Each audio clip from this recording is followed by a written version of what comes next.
Mas Kirik ada. Itu kan bawa itu pakai kamera bawaan. Jelas baca dulu. Mas Kirik ada di sini ya Mas. Ya oke, halo semuanya, balik lagi di channel The Prasetyo Zone. Nah kali ini gue lagi ada di apa tempatnya nih bang? Penangkaran kah atau breeder kah atau apa gitu? Ikan koki? Sebenarnya kita di sini itu breeder iya, seller iya, groomer iya. Jadi semua tentang koki alhamdulillahnya kita udah bisa pegang. Oke, ya berarti bisa dibilang kayak penangkaran aja kali lah ya, BLT-nya ya. Oke, nah gue sekarang lagi ada di tempat penangkaran ikan Mas Koki ya. Mas Koki. Goldfish. Oh goldfish ya, goldfish kerennya goldfish. Sama ya. Ikan goldfish ya, bukan ikan lah ya, goldfish gitu ya. Goldfish untuk masuknya kontes ya bang ya. Ya, kontes. Goldfish kualitas kontes. Nah di sini gue udah bareng sama youtuber terkenal juga nih. di dunia ikan itu Bang Culik VTV. Tapi yang paling penting ini tuh. Oh iya, tadi dulu ini nanti belakangan kan iya. ini kan ininya apa startnya ini. Yoi. Gitu kan? Kita figuran apa guest star? Kita bisa dibilang ya figuran lah. Figuran nggak apa-apa. Ya, karena kan gestarnya ini Iya, kan. iya. Ya. Iya. Nah ini Bang Culik VTV. Nah yang punya tempat itu Bang Ajis. Abang Ajis siapa namanya Bang? Haji Setiawan. Haji Setiawan. Oke. Nah kita di sini mau ngobrol-ngobrol Bang tentang goldfish lah, ikan Mas Koki kontes ini. Nah pertanyaan pertama lah ya. Dari gua nggak apa-apa Bang ya? Harus Pak, siap. gua diem aja nggak ada nanya. Gua kan yang penting cuan. Oh, siap. Nah pertanyaan gua Bang, lu dari kapan mulai main-main ikan goldfish ini Bang? Awal mula gua Agustus 2018 Om. Agustus 2018, Iya. sekarang 2002, berarti 4 tahunan ya? Ya, jalan 4 tahun. 4 tahunan ya. Nah, itu awalnya kenapa lu lebih main ke goldfish ini? Alasannya kenapa gitu? Awalnya sih nggak punya alasan ya Om. Jadi waktu awal tuh gua flashback lah gua. Jadi gua habis bangkrut dari Kerawang, gua pindah ke Bekasi tuh gua main cupang awalnya. Oh, dulu Jepang. Cupang. Oke. Cupang jalan setahun, cuman kok hasilnya nggak lumayan. Akhirnya ada temen gue tuh, salah satu temen gue yang dari Lohan, dia ngajak gue main koki. Dari situ gue piara koki Om, awalnya 2 ekor. Tapi akuarium itu gue udah bikin sistem sun filter, terus ada mushroom dan lain-lain. Dan di situ gue nggak tahu harga ikan Om awalnya. Jadi gue beli ikan tuh awalnya 500.000 2 ekor Om. Pasang? Nggak sepasang, karena gue belum ngerti Om. Maksudnya belum ngerti tuh ini yang cewek yang mana, yang cowok yang mana tuh gue belum ngerti karena masih awal. Akhirnya dari situ gue grooming ikan itu sebulan setengah lah, iseng gue posting Om di Facebook. Gue posting, gue masukin di Facebook, tiba-tiba ada yang inbox gue nih, gue ikannya dijual berapa. Nah pada saat itu kan gue belum tahu harga Om. Iya. Jadi gue balikin lagi ke bayarnya, Om mau bayarin berapa? Gue bilang gitu. Oh, seller dulu. Dari gue Om. Oh, Jadi ada buyer yang mau beli ke gue, terus gua balikin Om dengan spek ikan gini tuh berani berapa gitu loh. Lanjut. Nah dari situ Ganggu aja gue. Lanjut. dari situ dia ngargain 700.000 1 ekor. Akhirnya yaudah Om 7,5 deh. Gue bilang gitu kan. Akhirnya deal Om 7,5. Di situ ikan laku 1. Nah minggu berikutnya gue posting satu lagi Om, laku 900.000. Dari situ gue berpikir wah cuannya lumayan nih. Ya. Kalau gue punya 100 ekor berarti tinggal kaliin aja nih keuntungannya. Nah, gue di situ mulai tergiur Mas Koki. Cupang gue tinggal, gue fokus di Mas Koki. Berarti awalnya itu bukan untuk jualan ya? Awalnya untuk jualan kah atau memang pengen gue pengen coba aja, pengen piara aja gitu? Awalnya coba Om. Coba piara aja gitu. Cobain Cuman dulu karena sih. ada yang nawarin, bukan nawarin lah, ada yang nanya lu dijual nggak tuh ikan gitu ya? Iya. Oke, siap. Nah, tapi gini, Ya. Pas. Kadang-kadang pengalaman kita itu kan membawa sisi yang berbeda ke pengalaman kita. Tadi dibilang untungnya nggak ketemu gue yang gue jualan kaki lima, di mana harga Mas Koki itu kan mungkin harga puluhan ribu atau yang gede banget juga mungkin ratusan ribu. Ini yang beruntung bro. Beruntung, iya benar. Ketemu buyer yang mengerti tentang ikan mungkin Tentang yang ikan. dimana dia itu sangat menghargai kualitas. Ya. Iya. Bener nggak? Betul. Dan tadi juga di awal Bang Aziz sampaikan ya bahwa beliau awalnya main di cupang, tapi merasa untungnya tidak terlalu besar. Tapi ini mohon maaf, karena memang passionnya mungkin jodohnya ada di kopi. Karena kita tahu juga cupang harganya waktu itu sempat booming yang juta-jutaan. Betul. Mungkin pengalamannya ini bikin sakit hati. Iya. Ketemu bukan buyer yang yang mengerti tentang kualitas kan gitu ya, itulah pengalaman. Jadi dalam arti kata ya itulah apapun yang kita geluti ya semangat. Iya. Betul. Lanjut pertanyaan berikutnya. Itu mungkin ya Bang Aziz ya. Iya. Ayo. Bang. Oke. Nah, dari selama 4 tahun ini, Bang, Mm-mm. suka dukanya apa biarkan Goldfish ini? 80% sih suka, Om. 80% suka. Heeh. Oke, yang 20%-nya? Ya mungkin ada hal-hal kecil kayak ikan mati, tapi gua hampir jarang banget ikan mati sih, Om. Jadi untuk sampai 4 tahun ini masih bisa hitung jari lah ikan yang mati di tempat gua gitu. Jadi ya kalau downgrade hampir nggak pernah sih, Om. Maksudnya dari ikan bagus, gue piara dari ikan standar nih, gue bagusin jadi ikan bagus, terus masih gue tahan nih harganya gitu kan, terus tiba-tiba jadi downgrade, itu hampir nggak pernah sih. Jadi hampir 80% di gue pribadi nggak pernah ngalamin dugaannya. Ngalamin juga, masih suka semua ya. Iya. Sedikit ya. Terus ini masalah downgrade. Kok bisa di menurut penilaian Bang Pras kok bisa dia nggak downgrade coba? Ya mungkin karena memang ketemu passionnya kali ya, atau mungkin Pertama, ya, terus juga mungkin memang apa ya? cinta pertama begitu menggoda, jadi kita semangatnya agak beda. Iya, benar, Jadi benar. levelnya downgrade itu kan sebenarnya ada di kita. Iya. Selain pasar itu mempengaruhi, Iya. kita dulu lu mau mainnya di level mana? Betul. Dan ini, Segmennya. iya kan? Iya. Dan dia mencoba, percaya dirinya udah tinggi ketika pengalamannya lu kebayang bro, kopi laku 500.000. Iya, dari awal juga udah Awalnya ini, itu ya, benar. ya, kita sharing-sharing dalam hal ini, kita sharing mungkin dalam video ini kan, dalam kunjungan kita bikin 2 video ya. Ya. Yang pertama kita latar belakang alasan ini mungkin bisa menjadi pelajaran motivasi teman-teman yang mau terjun ikan seperti itu. Lanjut pertanyaan berikutnya. Ini Bang Culik dulu deh. Bang Culik dulu. Bingung ya mau Bingung, jawab iya. ya. Kalau pertanyaan berikutnya kita pengalaman sehari-hari Oke. beliau lah Bang Aziz. Ah. Ternyata ya tadi downgrade udah kita bahas, pengalaman juga itu belajar dari kebangkrutan. Dulu kerja, Dulu di Jasa Marga saya. Oh, pekerja dong. ya. Sekarang komisaris, CEO. CEO Iya, lebih tinggi, Bang. lebih tinggi. Jadi kita sharing, memang sekecil-kecilnya ketika kita mempunyai usaha itu kita cintai, insya Allah akan mendapatkan nilai plus. Iya, betul. Soalnya kan banyak koki ini bahaya. Hmm. Lu cari yang 50 juta ada, lu cari yang 50.000 ada, terus yang 50.000 jelek enggak. Enggak, emang. Karena selera, Om. Nah ini gue demen sama Aziz karena selera. Kalau gue sih bukan. Kenapa 50 juta? Grade gue up bro, gue nggak mau downgrade. Nah tapi kembali kan ke kualitas. Betul. Dan yang mungkin salah satu alasan gini, kita bicara dunia ikan secara keseluruhan, ikan itu bisa bertahan harganya karena kenapa? Ada orang bicara karena ada lombanya, cuma memang nggak ada. Iya, Ada dong. ada. Ternyata memang tingkat kesulitan setiap jenis itu hal yang berbeda. Betul. Kayak gue pribadi di sini rata-rata itu banyak ikan yang bisa gue benerin, Om, di kopi. Ini karena dia mau belajar, awalnya dia mau tanya, akhirnya dia mengerti sasarannya apa. Jadi buat teman-teman, Tapi tak dulu, Om. Iya. Tapi tak dulu, Om. Ini bicara nanya, Om. Hmm. Jujur, Om, di dunia mas koki gue nggak punya suhu. Jadi Gua- otodidak. Otodidak, Om. Gue bener-bener otodidak. Di satu komunitas gue yang awal itu namanya Filosofi Koki.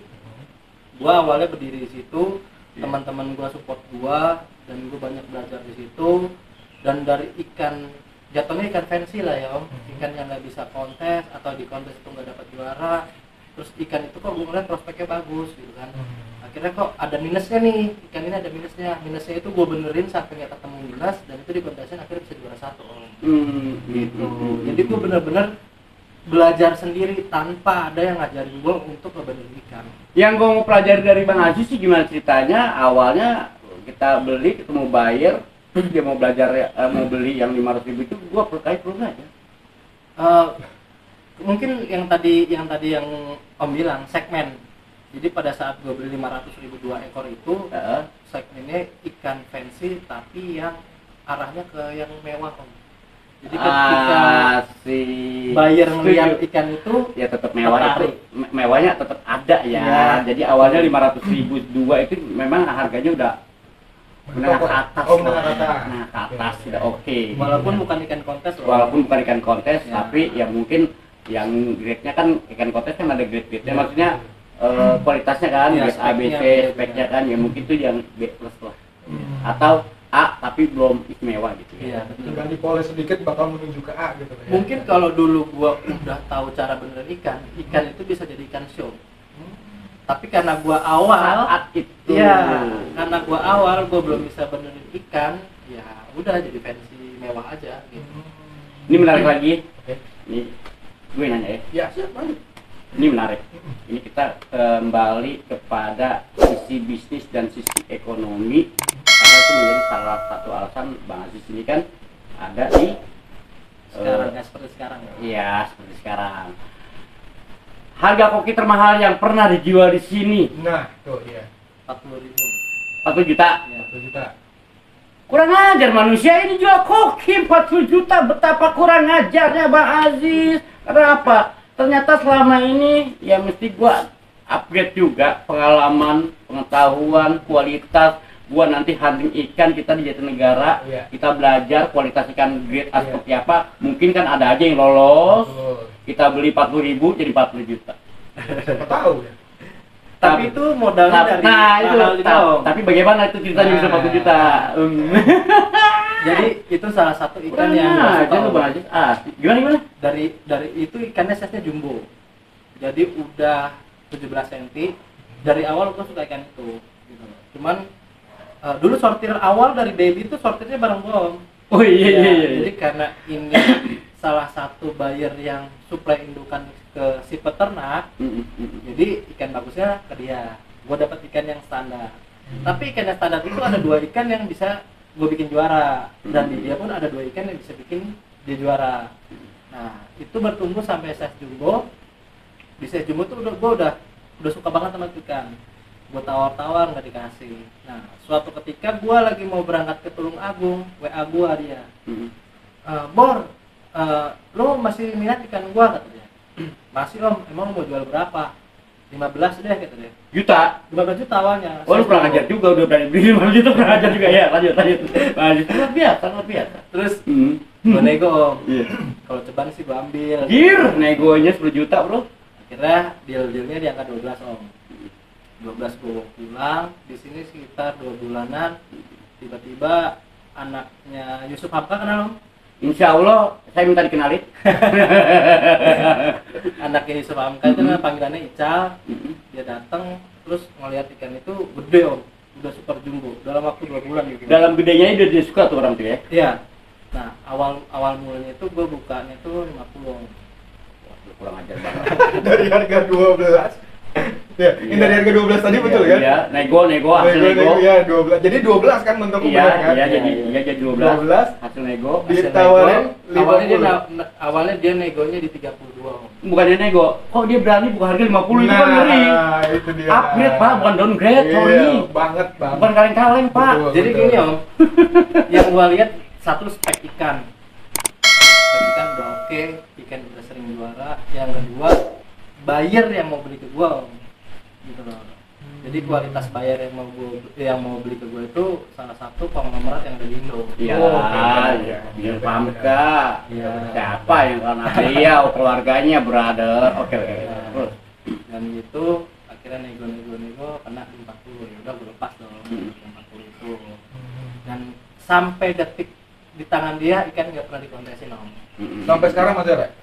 Sampai sekarang udah mati kan? Oh, alhamdulillah mati, nanti nyari lagi 100 juta sama Bang Aziz dan gue terlibat di dalamnya. Bener nggak? Coba kalau ikan itu ada. Iya, nggak bakal dibeli. Iya, bener. Jadi harapannya ke depan konglomerat yang mau ikan-ikan kualitas sebelum datang ke rumah Bang Aziz mungkin nanti mohon izin, mungkin di deskripsi kita cantumin alamat, kita cantumin nomor telepon. Tapi Bu Enti jangan kurang ajar main nonong-nonong ya. mampir lewat The Pras, sama Bang Culik PTV. ya paling 10% lah buat kita. Aman om. Misalnya, ini ancaman juga buat kalian. Iya, benar, Ketika ada benar. bayar, Iya. oh nonton dari Culik PTV atau dari The Pras, Iya. ini harus otomatis ngebel dong. Ini 10% buat lu, Pras. Iya. Soalnya ini, Tenang aman om. tapi begini, ini akan sangat menarik obrolan kita sebetulnya, tapi mengingat waktu. Tapi saya mau izin sebelumnya, Bang Aziz, mungkin The Pras sama saya sekarang kita Mau review waktunya gitu biar ya. barengan, janjian, banyak hal yang akan kita gali. Karena apa? Ketika kita menyebutkan angka-angka yang di luar logika lah katakan untuk seekor koki, itu kan belajarnya kan beda. Dalam arti kata yang selama ini suka koki yang 15 ribuan, 10 ribuan beli masuk di PTV atau teman-teman di pasar atau di toko itu ada yang harga 250 ribu, kenapa juga di toko ada 1 juta, itu nanti akan kita bahas. Ya. Seperti apa kita menikmati suatu hobi. Intinya dalam hobi tidak murah. Betul. 20 ribu aja, 100 ribu aja, itu lu bukan buat makan bro, Iya. nggak jadi daging. Tapi bagaimana kepuasan batin ternyata ketika orang konglomerat gue beli 50 juta, 100 juta, mereka bahagia. Iya. Ada yang nyinyir kadang-kadang netizen gitu, wah kalau buatan gua di 50 juta, gua cuma kemati, mungkin nyumbangnya udah 1 miliar bro, dan dia nggak pamerkan. Betul. Iya kan, mungkin seperti itu. Dan di video kali ini, thank you banget, banyak yang akan kita sharing, khususnya tentang bagaimana menilai kualitas kopi seperti apa sih Ya. untuk kontes, karena bro, juri Nasional ya Bang, apa internasional? Nasional ya. Juri Jurinya menarik. Iya benar. Bagaimana pakem penilaiannya, apakah kita harus belajar dulu karena memang passion beliau udah di kopi, dan itu sangat kurang ajar banget, perlu kita bahas sebetulnya. Ya. Kurang Itu ajar. konten mahal om, isinya daging semua loh itu. Wah. Sumpah lu. Konten mahal loh, itu isinya daging loh. Ntar jadi banyak orang yang nyarikan yang spek yang misalkan nih gue utarain di sini ya kan. Iya. Otomatis kan mereka berpikir cuan om. Iya. Segala sesuatu yang berhubungan dengan kontes itu pasti ada cuannya. Iya, sama lah di kota Iya. Cepat seperti itu, Iya, sana sama. seperti itu. Kalau gua di konten ini gua buka semua tentang spek ikan kontes, pasti banyak orang yang cari ikan kontes. Iya. Ya dong. Berarti isinya daging dong om. Iya. Jadi memang Mahal begini. loh. Jadi begini. Kalau menurut TV pengalaman, karena TV juga dalam dunia kontes ini bukan hal yang baru. Mungkin saya di Burung saat itu saya begitu banyak menguasai bahan cerita. Memang ini daging. Dan ketika ini kita ungkapkan, jadi level orang ya mudah-mudahan sih terangkat untuk koki secara keseluruhan. Ya. Jadi nanti walaupun dia beli yang 50 ribuan, walaupun dia 20 ribuan, dia nggak turun kontes nih, dia akan sangat merasa bangga. Iya. Ketika, weh bro, lihat gua dong, kata Bang Aziz begini. Tapi gue pernah ngalamin om dari ikan lelangan nih. Jadi ada orang kita sebut Tulungagung lah, orang Tulungagung lelang ikan om. Terus gua bid itu sampai 175.000 doang. Iya, mentok. Mentok tuh, gua yang menang kan. Iya. Gua bawa ke kontes om, juara 1, langsung aku 3,5 juta. Lu emang kurang ajar Bang Aziz, di koki lu kurang ajar, udah selesai. 2 minggu doang gua biarannya om. Dan lu jangan banyak cerita lagi karena gua bikin gua pening. Apa iya gua harus jadi anak buah lu, gua belajar. Tapi itulah dunia hobi ya Bang. Nah, ini terus terang Bang. Nah, Gua gimana? di konten ini juga karena kan gue juga awam nih sebenarnya awam. Mm-mm. Di kopi itu awam. Ini gue juga belajar juga Bang, jadi Bang. Iya. Jadi bukan buat subscriber gue doang atau buat yang lain, gue juga terus terang gue juga belajar di sini. Jadi di sini 3 orang, ini ada figuran 2, ada guest star 1, Iya. level pengalamannya sorry, berarti ini kan dia mendowngrade ya. Iya. Betul nggak? Sorry, gua agak upgrade. Ini upgrade. Kenapa? Pengalaman gua packing kopi gua udah jago lah, minimal packing lah. Iya. Kalau untuk yang lain sama kita belajar. Iya. Terus seperti apa aja keseruan kita di tempatnya Bang Aziz, banyak di dunia ikan tentang kopi khususnya, belum kita bicara tentang penyebaran ikan Tulungagung yang katanya diekspor kemana. Ya mungkin itu juga menjadi pengalaman Bang Aziz nanti yang akan kita gali dalam sisi berikutnya. Semoga subscriber The Pras, Ya. subscriber Culik, Culik PTV. dan penggemar kopi Dan dan khususnya yang sudah punya hubungan khusus dengan beliau ini dalam konten ini menjadi hiburan lah ya. Menjadi hiburan dan ada sisi edukasi yang kita berikan, dan 20 menit untuk menonton channel ini. Semoga kuota yang Bro NC keluarkan menjadi berkah untuk Bro NC semuanya. Yang belum subscribe duluan. Duluan. Subscribe buruan. subscribe lu, subscribe gue. Iya, subscribe The Prasetyo John sama Culik TV. Subscribe dulu apa subscribe gue dulu? Bebas. Sweet aja lah. Sweet. Pak Aziz, terima kasih banyak waktunya. Sama-sama. Insya Allah silaturahmi kita mohon izin bisa berlanjut atau Iya. enggak kan tergantung beliau yang lagi sibuk. Iya. Iya dong. Benar-benar. Guest star. Yuri bro. Oh, iya. Enggak lah baru juri om. Satu lagi. Dalam waktu dekat ini kapan mau ada kontesnya? Jogja om. Jabodetabek ada kah? Hah? Jabodetabek dulu. Jabodetabek ada. Habis lebaran. Habis lebaran berarti bulan-bulan Mei ya? Iya. Mei. Itu nanti Juni ada ya? IGS di Alam Sutra. Om. Oh, langsung. Ah. Iya. Ke Jogja? Ke Jogja kan kemarin saya jadi juri di Jogja. Setelah itu yang berikutnya saya nggak dijadiin juri. Jadi jurinya yang besok ini bukan juri nasional. Jadi nggak ada juri nasional di kontes besok om. Oh, nah itulah mungkin nanti kita bahas karena kontes itu sifatnya ada lokalan, Iya. ada nasionalan, Disebutnya regional. regional. Dan gue berharap para komunitas golf di sini ada komunitas internasional, komunitas dunia, dan kita doakan sama-sama juga semoga Bang Aziz ini bisa menjadi juri internasional. Amin. Karena beliau masih muda dan dunia mas hoki juga semakin berkembang, entah itu yang kelas petani kampungan dan petani apa. Ya, pokoknya yang menengah ke atas lah. Enggak lah bro, 20 juta ikannya di atas Udah aja. di atas, bener-bener. Bang Aziz, mau izin kita lihat ikan yang ada di sini. Iya. Karena kan koleksinya. breedernya nggak di sini kan, breedingnya nggak di sini kan. Breeding nggak di sini? Jangan dibahas. Oke. Nanti Nanti di next kontennya. next konten kita lihat yang ada di sini. Siap. Oke. Masih banyak belumnya. Sukses dan sehat selalu. Oke, sukses juga Bang Culik, Bang Ajis. Salam ngobok-ngobok. Nggak ngobok nggak asik. Gua salam Jenong. Kenapa jenong? Dulu Lohan. Enggak, kenapa jenong? Rancu bro, Ryan Head. Oh iya, Rancu juga. Mas Kopi juga ada yang Jenong ya? Ada. Oh iya, benar. Oke. Yuk kita lihat. Sekarang gua lagi mau lihat koleksinya Bang Ajis, yuk. Ini lecet kantian.